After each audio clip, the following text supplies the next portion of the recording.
Hello folks, Fuzz here once again, bringing you another episode of our Final Fantasy VIII complete walkthrough series. So make sure before you be doing anything else today that you have just collected your Ultima draw from Shumi Village up north. We want to keep doing that as soon as it becomes available so that we can get stocked up with our party with the best magic in the game as quickly as possible. But today we are going to be cracking straight on ahead with the main quest, the main story. And to begin on our quest into Esthar, we're going to start by going to Fisherman's Horizon. So as usual, in order to enter this place, we're just going to drive straight in there with the garden.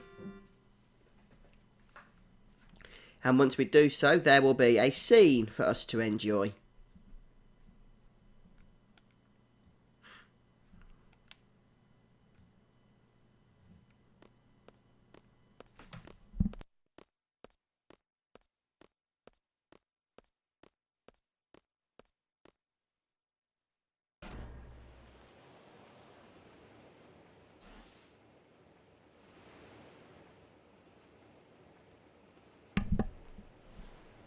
At this point, we do get control of Squall once again, but only for a few brief moments while we make further progress into the town itself. And it looks like the screen's getting a little bit darker as we come to the end of the pier thingy, whatever it is.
When you do get control of Squall, we just need to go ahead and speak to Rinoa for things to continue here.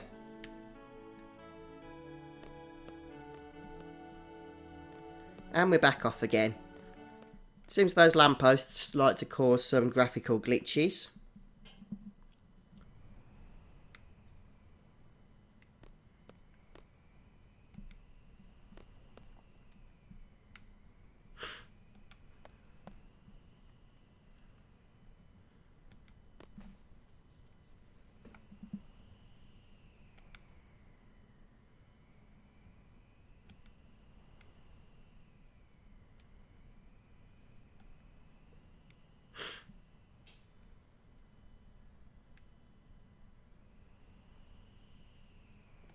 Now, interestingly, you can actually put a deer into your party at this point.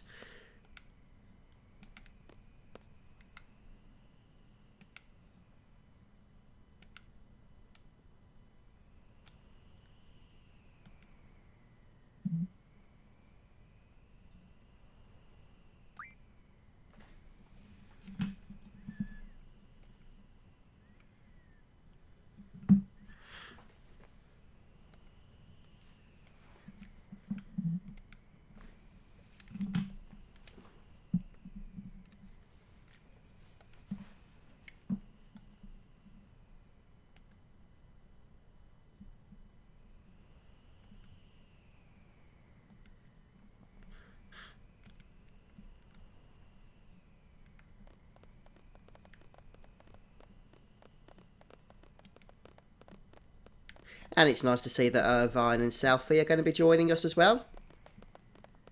We have our full quota of party members. Don't get too excited though, Esthar only joins us for a short amount of time.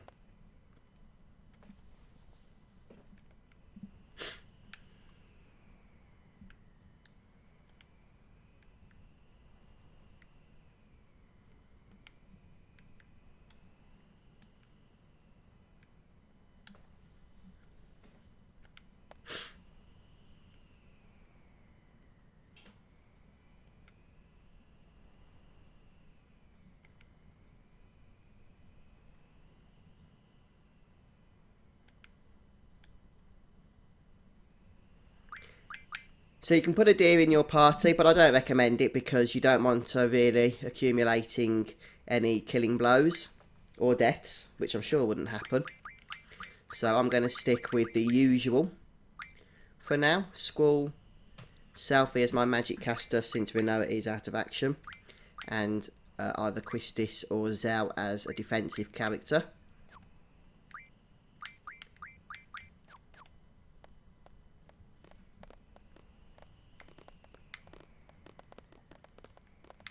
And then we just need to proceed onwards. And now we have actually exited Fisherman's Horizon, and all we need to do is head over to this lake thing here, and we get even more scenes.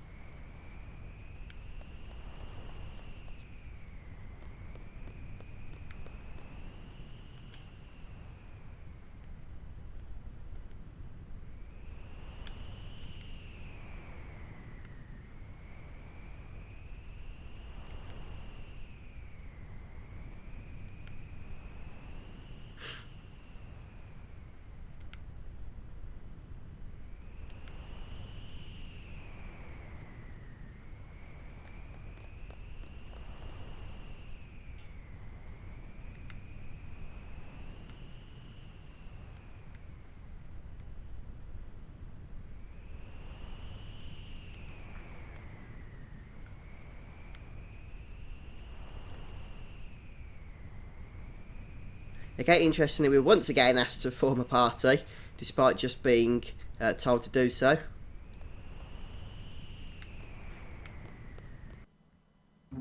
And I do recommend at this point that we just go ahead and save. You can also head back to the station if you want that we were just in, since you can play the old man there at cards. And once we're all saved up, we're just going to head back into the Great Frozen Lake thing here, or the Great Salt Lake as it's called, and head over to the next screen where we're going to run up the skeletal structure of this quite bizarre creature. But then, having fought some of the fiends in this game, nothing's going to take me by surprise. And if we head over to this next screen here, I believe there's a hidden draw point here with Meteor, although nobody in my party will be able to draw it since I already have full stocks of Meteor. But, you know, it's a pretty good magic, which if you don't have, then you might want to draw that. I did get this, my full stocks, from the Ruby Dragon by levelling it up in Laguna's, or in Squall's Dream of Laguna. Anyway, we're going to just run across this spine here, and that'll take us through to the next screen when we are ready to continue. And we'll find a Thunder Guard draw point. So we'll go ahead and give that to Selfie. And if we just head forward, we can jump off here.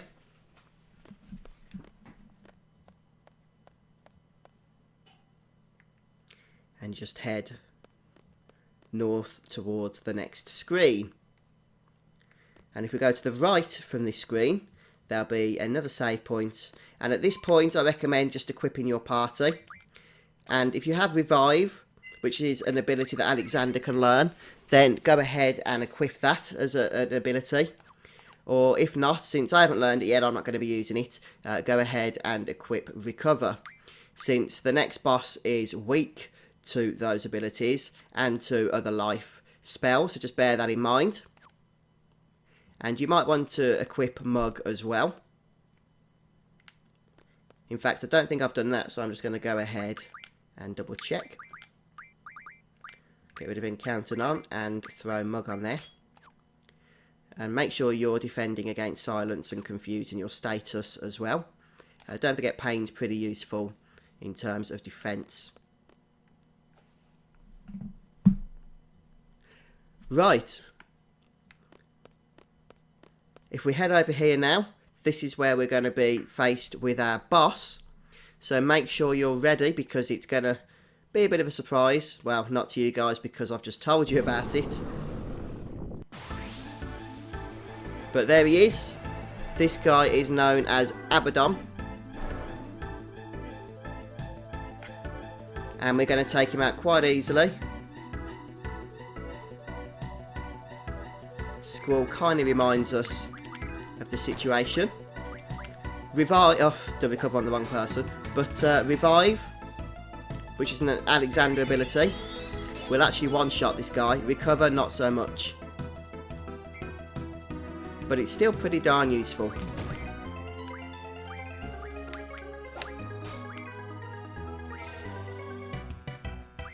I think it does quite a lot of damage to him.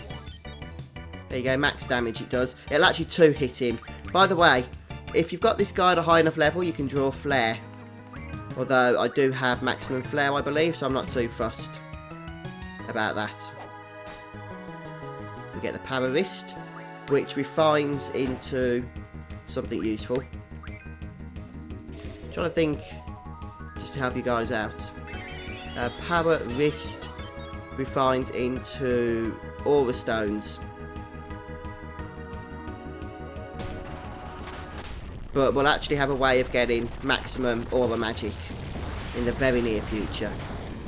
So it's not absolutely urgent to get. But wow, that's a pretty cool death animation.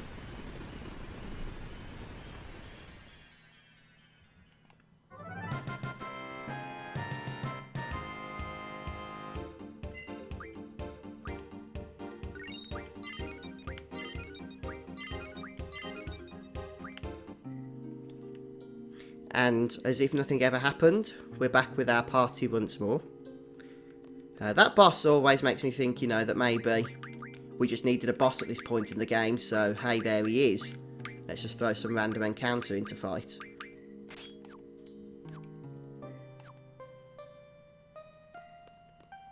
But we're just going to keep heading down this way.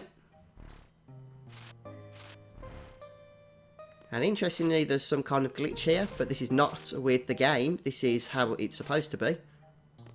So if we head to the edge here and try and examine a glitch when it occurs.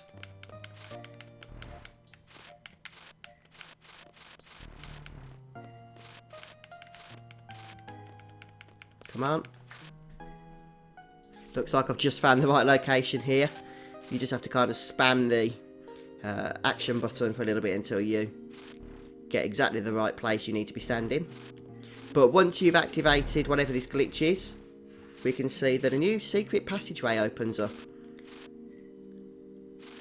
which was stealthed invisibly.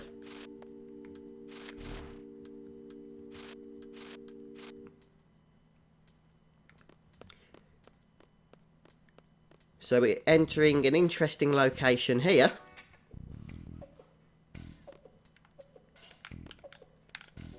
It's possible we can access this console here, yes. You don't actually have to do so, I don't think. But we'll try operating it for the fun of it. If we see buttons, we have to press them. It's human nature.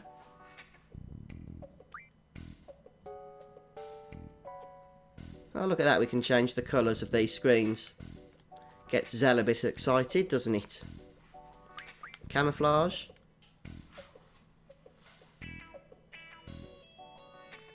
Woot. And what was the final one? Random. Should we see what that does?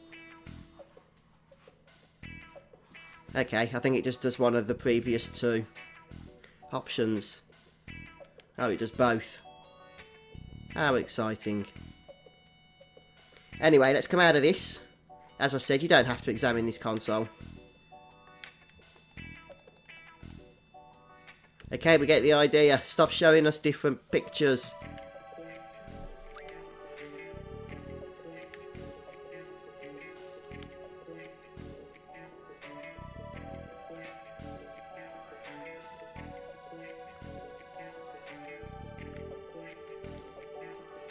Okay, so we'll head over into the next section now.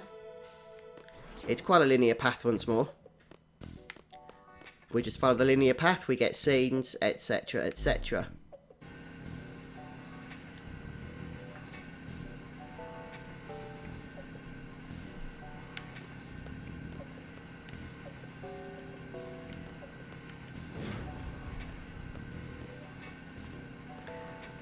Should imagine that Squirrel's getting a little bit tired now, carrying Renoa.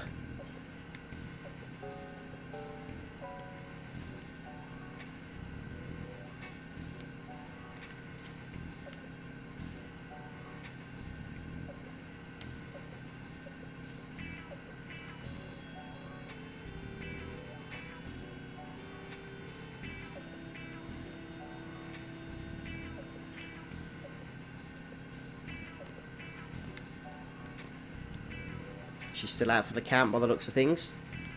Let's hope we can get some answers from Esthar.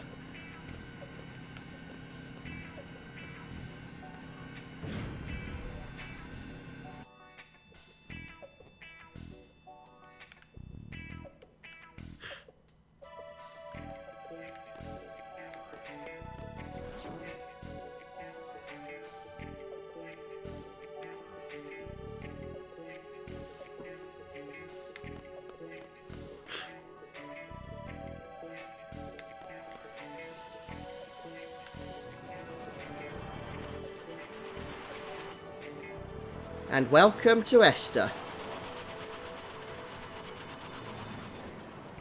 Pretty awesome reveal there of the city. Probably one of the most grandiose locations that's available in this game.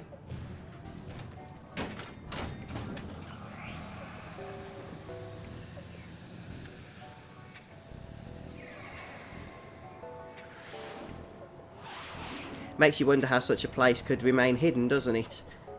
I mean, you think the whole world would know about this place, but apparently it does not.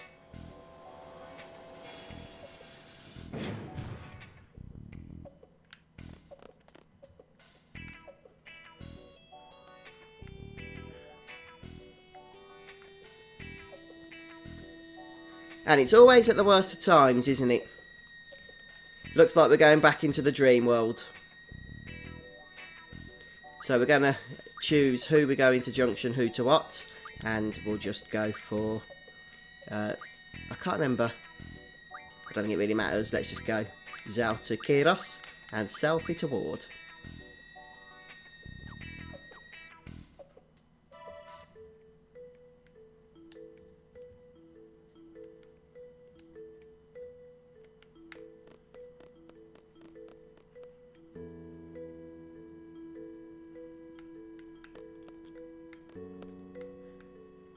Say hello to some of these folks.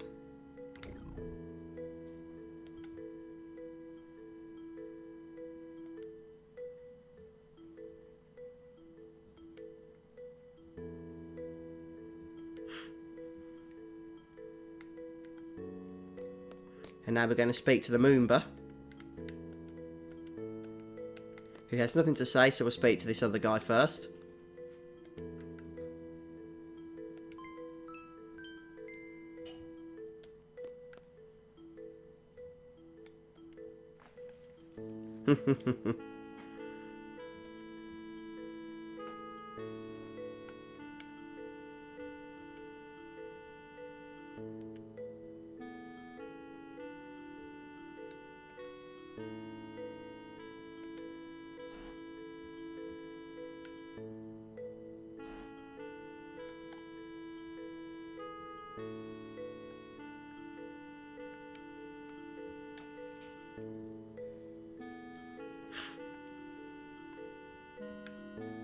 Pretty silly to leave Laguna here unattended, but hey, now we can speak to the Moomba.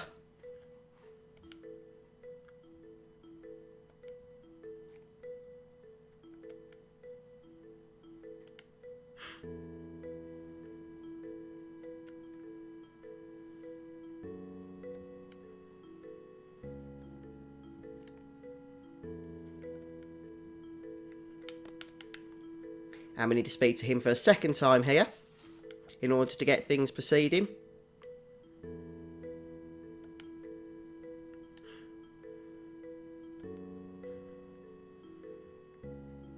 And then we're going to speak to the man over yonder.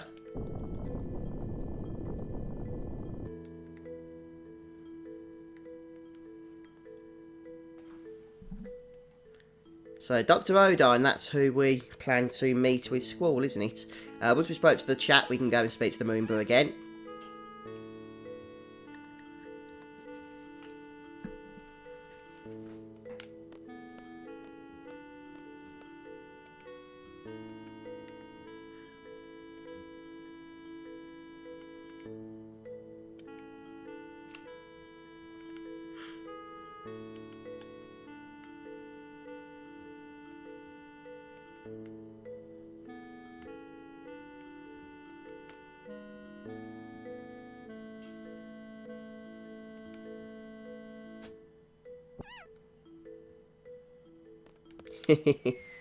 Oh no, Laguna, you wally.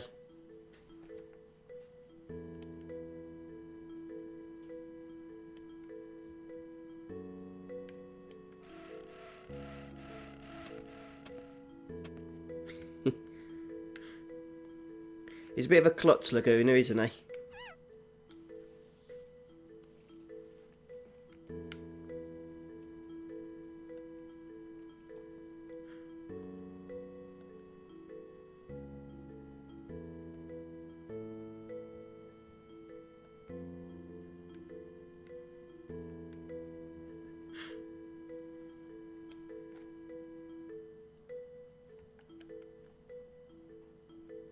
Okay, so here we learn a little bit about Sorceress Adele.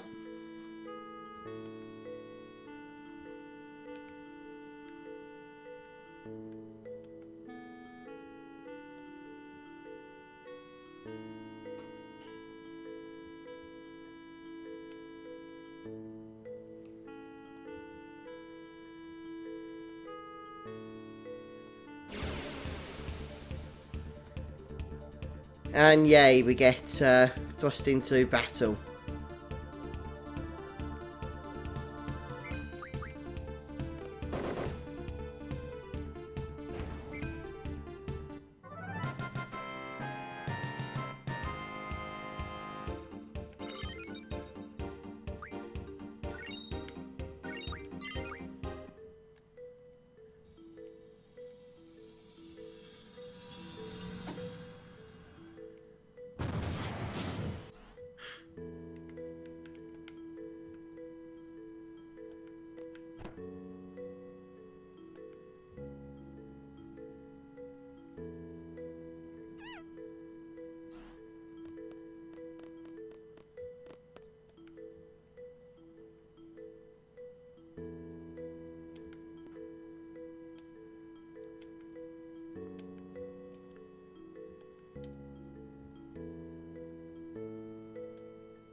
Okay, so we just need to check our junctions, and as it turns out, Kiros and Ward will have their Guardian Forces removed. So just make sure you throw some stuff on them. Doesn't have to be anything too exciting, but just get them all decked out ready. Once everybody's all junctioned, we can select the perfect option here. In order to continue, just make sure that you do have everybody junctioned at that point. And then we get thrust into our next battle against a few enemies, none of which should prove particularly challenging.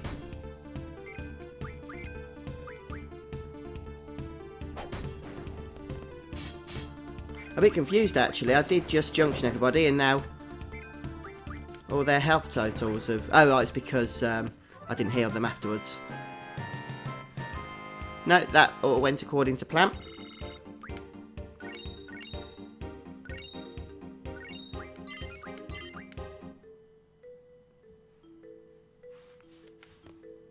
And now we can just ride the lift.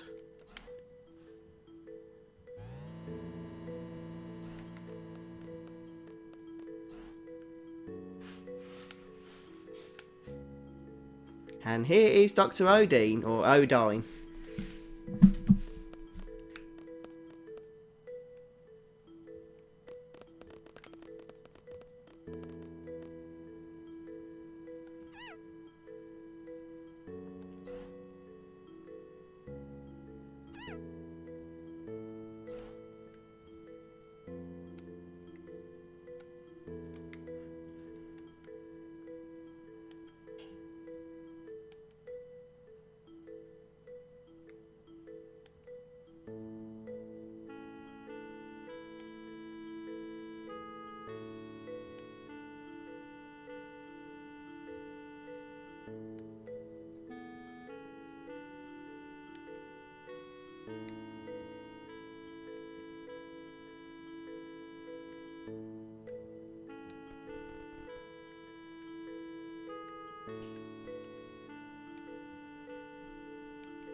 Looks like Laguna's getting himself into trouble again with his friends. But you can grab the draw point here. It's nothing exciting. Death. I don't even know anyone will be able to grab it, but apparently Laguna can. And we're going to head back inside, but we're going to do that from the next episode, since we started to drag on a bit, haven't we, this time. So thanks for joining me, guys. Don't forget to hit that like button if you've enjoyed today's offering, as they say. And we'll continue on with the rest of Laguna's little side quest thingy. I don't want to say side quest, it's part of the main story, but it's not part of, you know, Squall's current going-ons, is it? But all will be made clear, so let's pick that up next time as we continue on with Final Fantasy VIII. Until then, take care. See you soon, guys.